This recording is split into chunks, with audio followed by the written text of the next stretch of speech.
ముఖ్యమంత్రి ఖాయమయ్యేలాగే కనిపిస్తుంది. ఎవరు ఊహించిన విధంగా ఆయన గెలిచాడు.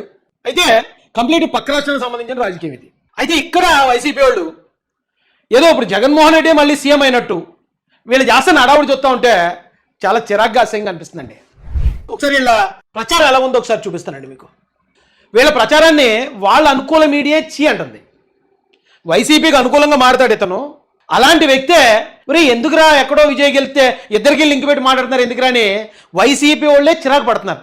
గతంలో మావిగన్ విషయంలో మా కాశ్మీర ప్రసాద్ కూడా అలాగే చిరాకు పడ్డాడు. ఆయన కూడా ఏంటంటే ఆ పేరేంటండి, ఆ వ్యవహారం ఏంటండి అని. అలాగే ఈయన కూడా ఒకసారి ఇతను ఏమంటాడు వినండి.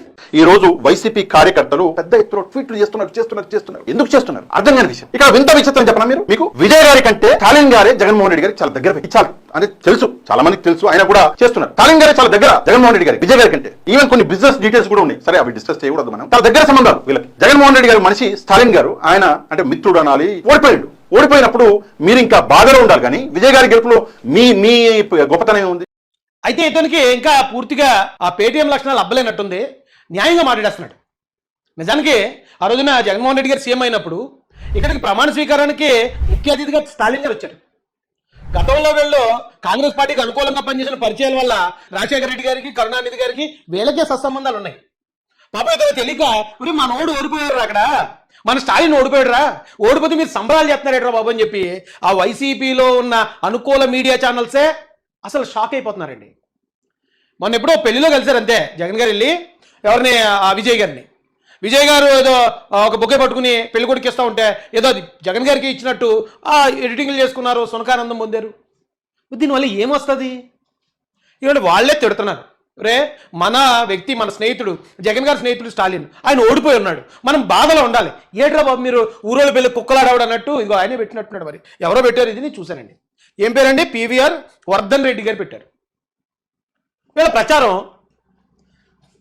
రజనీ గారు మా చెల్లె, గతంలో చాలా మంచి పరిచయాలు ఉన్నాయి, తనంటే నాకు చాలా అభిమానం.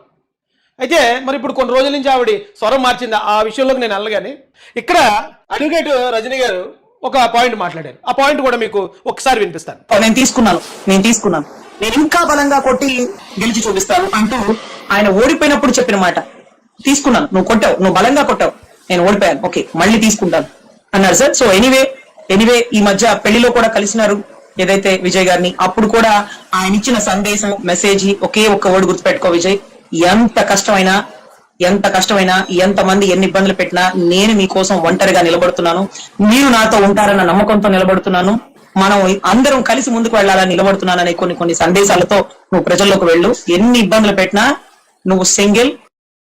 ఆ సింగిల్ అనే దాన్నే ఇప్పుడు అంటే ఆయన సింగిల్గా పోటీ చేశాడు, ఈయన సింగిల్గా పోటీ చేశాడు. జగన్ గారే చెప్పారటండి ఎవరికి, విజయ్ గారికి, సింగిల్గా వెళ్ళు, ప్రజలతో నేను ఉన్నానని చెప్పు, ఆ భరోసా ఇవ్వని చెప్పి జగన్ గారు విజయ్ గారికి చెప్పారని అడ్వకేట్ రజనీ గారు చెప్తున్నారు. నిజంగా ఒకవేళ సింగిల్గా వెళ్ళటమే విజయరహస్యం అయితే మరి జగన్ గారు 2014లో సింగిల్గా వచ్చారు, ఓడిపోయారు. 2024లోనూ సింగిల్గా వచ్చారు, ఘోర పరాజయం. అంటే 11 సీట్లకి పరిమితం అయిపోయి కనీసం ప్రతిపక్ష హోదా కూడా రాలేదు సింగిల్గా వెళ్ళటం వల్లే. ఇప్పుడు అయినా సింగిల్ సింహం అంటే సింగిల్గా వెళ్ళిన ప్రతిసారి నెగ్గును అనాలి. కానీ సింగిల్గా 3 సార్లు వచ్చి 3 సార్లు 2 సార్లు ఓడిపోయినోడిని మన సింగిల్ సింహం అని ఎలా అంటాం? అది ఎలా గొప్ప అనేది నా ఫస్ట్ ప్రశ్న అండి. రెండోది పొత్తుల్లో వస్తున్నారు అనేది విపరీతంగా వైరల్ చేస్తున్నారు. అయితే నిజానికి ఎందుకు తీసుకున్నారు ఏమంటే నాకు తెలియక అడుగుతాను. సింగిల్గా 175 నియోజకవర్గాలు పోటీ చేయడానికి పవన్ కళ్యాణ్ గారికి ఇష్టం లేదా? ఆయనకి ఏమన్నా కష్టమా? ఆయనకి ఏమన్నా నష్టమా? లేదు సింగిల్గా 175 నియోజకవర్గాలు పోటీ చేయడానికి చంద్రబాబు నాయుడు గారికి ఏమన్నా ఇబ్బందా? దానివల్ల ఏమన్నా నష్టం వస్తుందా? ఎందుకని దాదాపు 30 ఎమ్మెల్యే సీట్లు ఎన్నో కానీ ఎంపీ సీట్లు చంద్రబాబు నాయుడు గారు ఎందుకు ఇచ్చేయాలి ఇతర పార్టీలకి?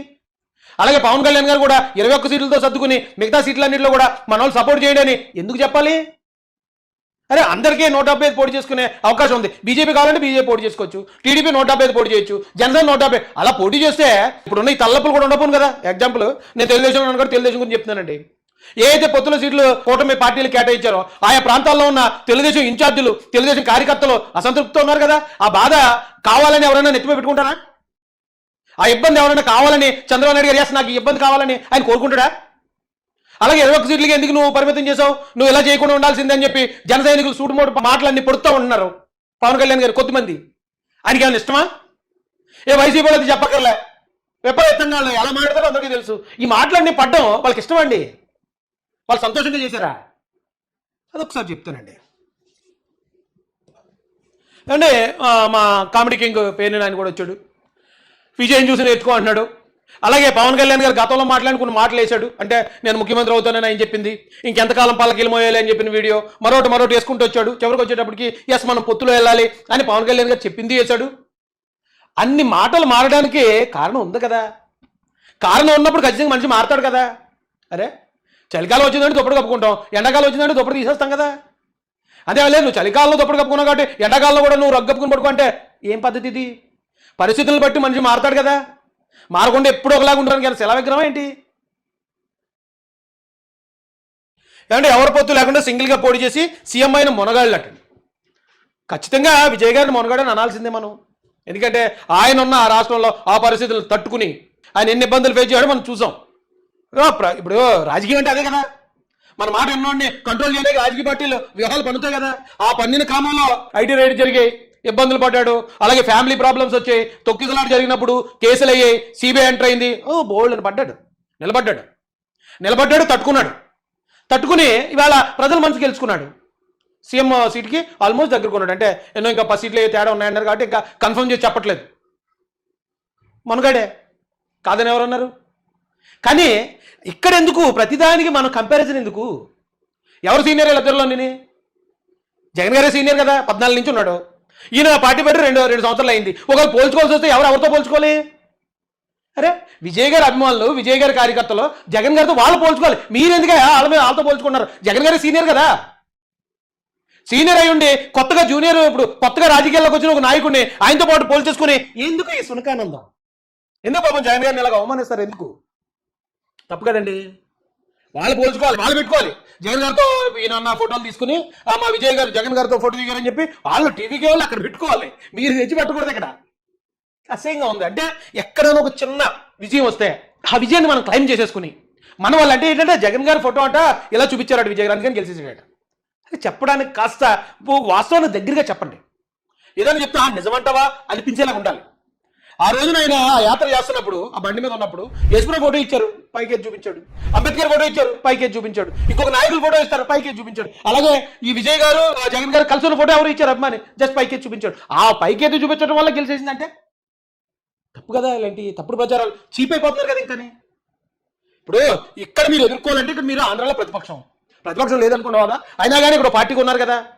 ఇక్కడ చంద్రబాబు నాయుడు గారు ఏమన్నా ఆ తప్పులు చేస్తే, అవకతవకలు చేస్తే బయట పెట్టాలి. మీరు లోకేష్ గారు ఏమైనా తప్పులు చేస్తే బయట పెట్టాలి. పవన్ కళ్యాణ్ గారు ఏమైనా చేస్తే బయట పెట్టాలి. మీరు గవర్నమెంట్ని ప్రశ్నించాలి. ప్రశ్నించడానికి ఇక్కడ ఏ పొచ్చు లేదు. ఒక్క కారణం, ఒక్క సాగు కూడా మీకు దొరకనివ్వట్లేదు. బ్రహ్మాండ పరిపాలించుకు వెళ్ళిపోతున్నారు. ఇక మీరు టార్గెట్ చేయడానికి ఎలా ఉండాలో తెలియక పక్క రాష్ట్ర రాజకీయాలు తెచ్చి అక్కడ గెలిచిన వాళ్ళతో